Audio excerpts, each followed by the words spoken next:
Hello, today I'm going to show you how to make this gorgeous naan bread. You only need 2 ingredients and it's so soft and fluffy. It comes together in as little as 5 minutes. If you compare it with store-bought naan breads, it's not as processed, so you know what you're putting into your body is good for you. I guarantee once you make this, you won't want to buy it from the store anymore. So let's begin. So you only need self-raising flour, Greek yogurt and a frying pan. You don't need any special equipment, just your hands and these. Grab a bowl and just dump in your yogurt into the bowl. As a top tip, I like to use these yogurts where it's in a small container because you know when you get the big ones, you open it, you don't use all of it and it goes off in a couple of days. I hate that. So I tend to get these little dinky ones because you can just use this and know that the rest of your yogurt won't go off. And I love using Greek yogurt full fat, but that's just a personal preference. If you're on the diet, you want to go for half fat yogurts will also work with this. Grab a weighing scale and pop it underneath your bowl.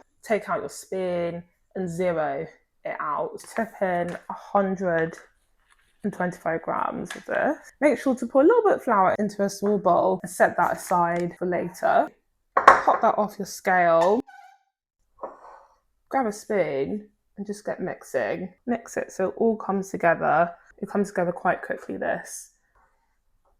So this has now come together to form a sticky dough. What we want to do is to gradually add in the flour until it's not sticky. So just get a little bit of your flour, sprinkle that over, and just sort of knead it. And you want to just keep gradually adding in a little bit of flour until it doesn't feel sticky. And it's all really guesstimation. I just do it until it stops sticking to your hands. It's still sticking, so I'm going to add a little bit of the flour. Nearly there, really. I would say it's nearly there, but just keep going. You don't want it to stick at all. And as it's not sticking, can you see it's not sticking?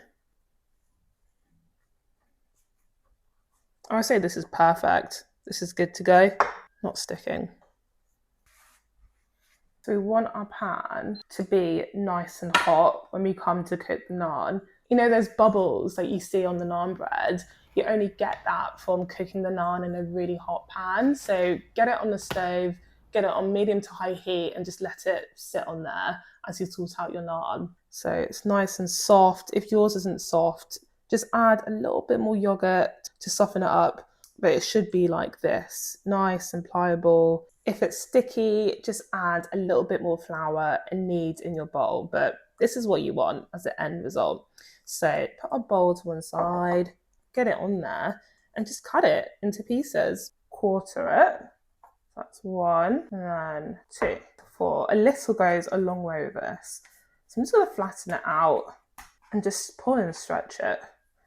So we don't want this to be too thick because it'll not cook properly in the pan. You sort of want it to be a little bit thin because it will puff up. So I'm just going to stretch all these out. Quite proud about this. So nicely stretched out. Like if you stretch it out and a hole accidentally appears, like this, don't panic. All you need to do is just fold it back over again and then re-stretch it out. So here we are, all nicely stretched out. Got 4 here from that tiny bit of yogurt and flour. There you go. And it should sizzle, should be nice and hot. Our naan, you can see our naan is puffing up really nicely on the pan. That's the reason why we're using self-raising flour, is the raising agents in the flour make it nice and fluffy and puff up.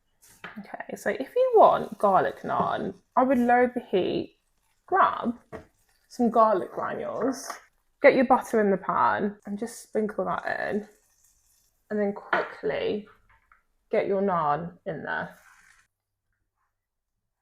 I also like to sprinkle in a little bit of salt on top. You know it's ready when it's hard underneath, so quickly flip it over. You can store the naan bread for up to 3 days in an airtight container. To reheat it, all you have to do is pop it in the microwave for 30 seconds and it'll be ready. I tend to have my naan bread on weeknights when I don't have any carbs to go with my meal. Oh my goodness, please do not judge the state of my fridge. I promise I'll clean it. And of course, if you want to keep it for longer, you can freeze it for up to 3 months.